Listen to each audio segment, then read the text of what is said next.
नमस्कार, मैं परछाई आज आपके साथ एक रेसिपी शेयर करने जा रही हूँ और वो है खाकरा। ये खाकरा मैंने गेहूं के आटे से बनाए हैं, कुछ मसाले डालते हुए और अजवाइन और जीरा डालकर।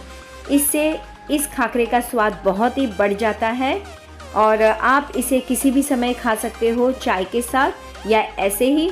इसे चटनी और सॉस, सोया सॉस, सेजवान चटनी, हरी चटनी किसी के भी साथ आप इंजॉय करके ले सकते हो। तो चलिए फिर खाकरा बनाते हैं। खाकरा बनाने के लिए यहाँ पर मैंने 1 कटोरी भर कर गेहूँ का आटा लिया है। आप किसी भी कटोरी से माप लेकर कर सकते हो। तो यहाँ पर मैंने बड़ी कटोरी ली है, तो बड़ी कटोरी के माप से मैंने गेहूँ का आटा लिया है। अब इसमें कुछ मसाले डालेंगे, जैसे कि 1 छोटी चम्मच नमक, आधी छोटी चम्मच लाल मिर्च पाउडर जो कि थोड़ी सी तीखी है, और 1/4 चम्मच हल्दी पाउडर। ये थोड़ा सा ही डालें तो बहुत है। और यहाँ पर मैंने थोड़ा सा काली मिर्च लिया है, काली मिर्च का पाउडर, तो ये मैंने 1 पिंच के हिसाब से डाला है। खाकरा में इसका टेस्ट बहुत ही अच्छा आता है। तो अब इसके बाद डालेंगे मोइन के लिए तेल। तो मैंने यहाँ पर रिफाइंड ऑयल लिया है, इसे मैंने 3 से 4 चम्मच डाला है। मैंने यहाँ पर 1 छोटी चम्मच जीरा लिया है और 1 छोटी चम्मच अजवाइन। इन दोनों को मैं हल्की आंच में तवे में हल्का हल्का सा भून लूँगी और इसे भूनने के बाद चकले में बेलन की सहायता से पीस लूँगी। इसे थोड़ा सा महीन करना है, तो देखिए इस तरह से महीन हो गया है। अब इसे आटे में मिक्स कर लेंगे। इससे खाकरा में बहुत अच्छी खुशबू आती है और खाने में भी ये बहुत ही टेस्टी लगता है। तो देखिए मैंने इसे आटे में डाल लिया है। अब आटे को सभी मसाले तेल के साथ अच्छी तरह से मिक्स कर लेंगे और उसके बाद थोड़ा थोड़ा पानी डालते हुए इसे गूंथ लेंगे। जिस तरह से हम रोटी के लिए आटा गूंथते हैं उसी तरह से करना है। इसे पूरी के आटे जैसे कड़क नहीं करना है और न ही रोटी के आटे जैसे नरम। हल्का नरम भी होना चाहिए और हल्का कड़क भी होना चाहिए।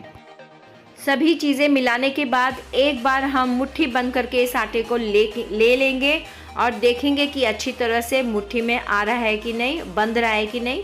अगर ये अच्छी तरह से बंधे तो समझ जाइए कि आपने मोइन की मात्रा सही डाली है। तो एक बार हम इसे चेक करेंगे। तो देखिए ये अच्छी तरह से इसमें मोइन चला गया है। अब थोड़ा थोड़ा गुनगुना पानी डालते हुए इसे गूंथ लेंगे। मैंने यहाँ पर तेल को भी हल्का सा गरम किया था। तो ये सब हल्का सा गुनगुना डालने से जो हमारे खाकरा है वो बहुत ही अच्छी तरह क्रिस्पी बनते हैं। तो इसलिए मैंने तेल को हल्का सा गरम किया था और पानी को भी मैंने हल्का सा गुनगुना कर लिया था।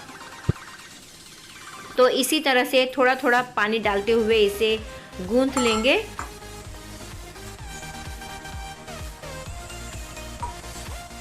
तो देखिए यहाँ पर खाकरे का आटा अच्छी तरह से गूंथ चुका है। अब इसे रेस्ट देंगे। रेस्ट के लिए इसे कम से कम 15-20 मिनट देना पड़ेगा। तो इसे बर्तन से या किसी कपड़े से ढक लेंगे। 20 मिनट हो चुके हैं, तो चलिए एक बार आटे को देख लेते हैं। तो आटा यहाँ पर बहुत अच्छी तरह से तैयार हो चुका है खाकरा बनाने के लिए। अब हल्का सा तेल डालते हुए इसे इस तरह से हाथों से मल लेंगे और फिर इसके बाद खाकरा बनाने की तैयारी करते हैं। अब इस आटे के हम नींबू के आकार के पेड़े तैयार करेंगे।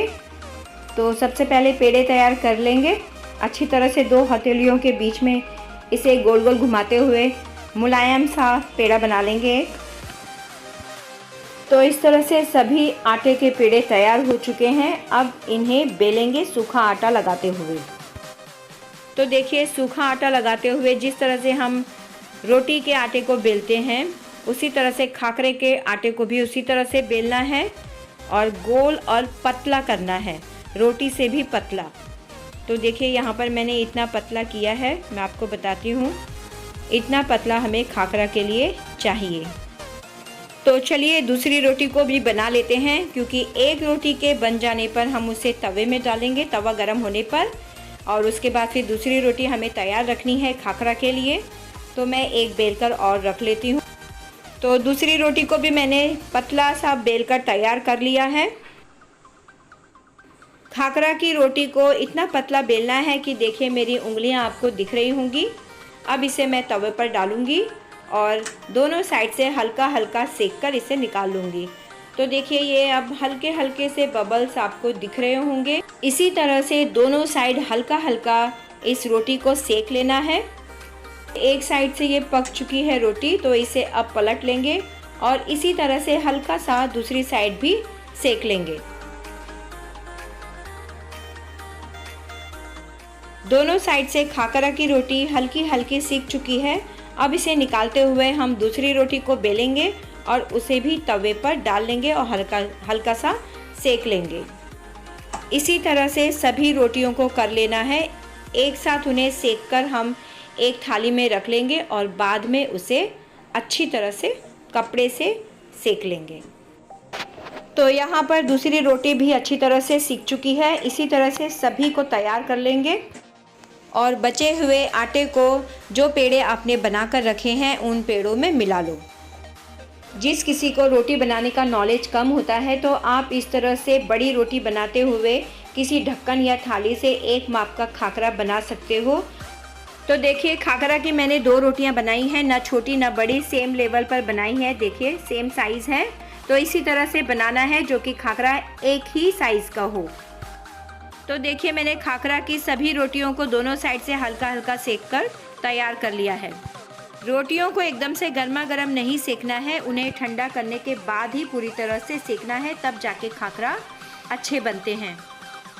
खाकरा सेकने के लिए आप किसी भी मोटे कपड़े का यूज़ कर सकते हो, लेकिन मैंने यहाँ पर स्पेशली ये खाकरा सेकने के लिए होता है तो इसे लिया है। इससे खाकरा बहुत अच्छी तरह से सीख जाते हैं। तो चलिए फिर एक एक रोटी को हम अच्छी तरह से सेक कर खाकरा बना लेते हैं। तो सबसे पहले यहाँ पर मैंने घी डाल लिया है, अच्छी तरह से घी या तेल जो भी आप यूज़ करना चाहें। और इसके बाद फिर हम रोटी को रखेंगे। खाकरा बनाते वक्त आप तेल घी का यूज़ ना भी करें तो कोई प्रॉब्लम नहीं है। मैंने यहाँ पर थोड़ा सा घी यूज़ किया है, इससे खाकरा में टेस्ट अच्छा आता है। तो देखिए मैं इससे सेक रही हूँ रोटी को, जो कि बहुत अच्छी तरह से चारों तरफ से बीच से कहीं से भी ये बहुत अच्छी तरह से रोटी सिक जाएगी और एक अच्छा सा टेस्टी खाकरा तैयार हो जाएगा।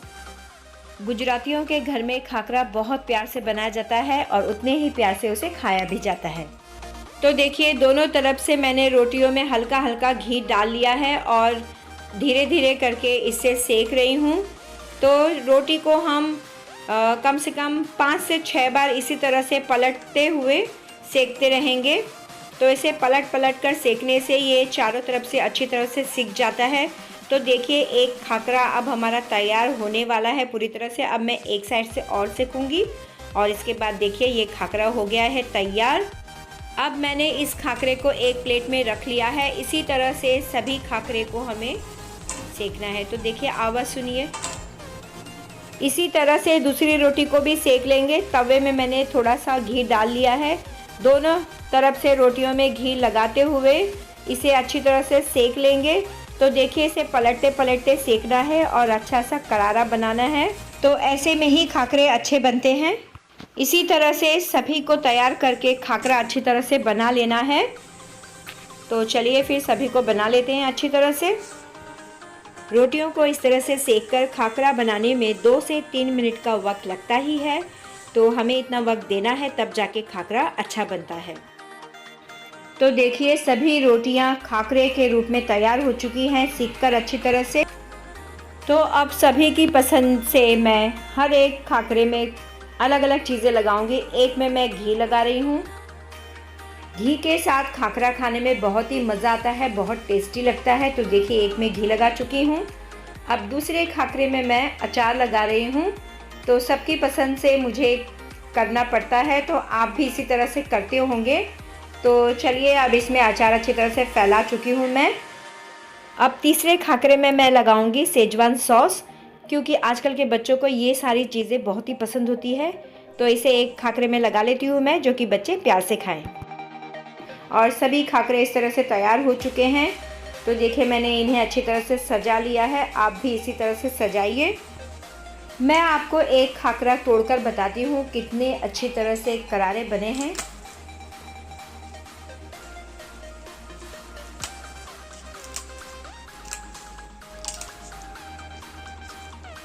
आपने आवाज़ सुनी कितनी अच्छी तरह से बने हैं।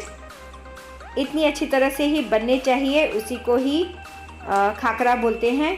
तो चलिए सभी देखिए तैयार हो चुके हैं अच्छी तरह से। तो आप भी फटाफट से इस तरह से खाकरा बनाइए और अपनी फैमिली के साथ इस खाकरे का मज़ा लीजिए।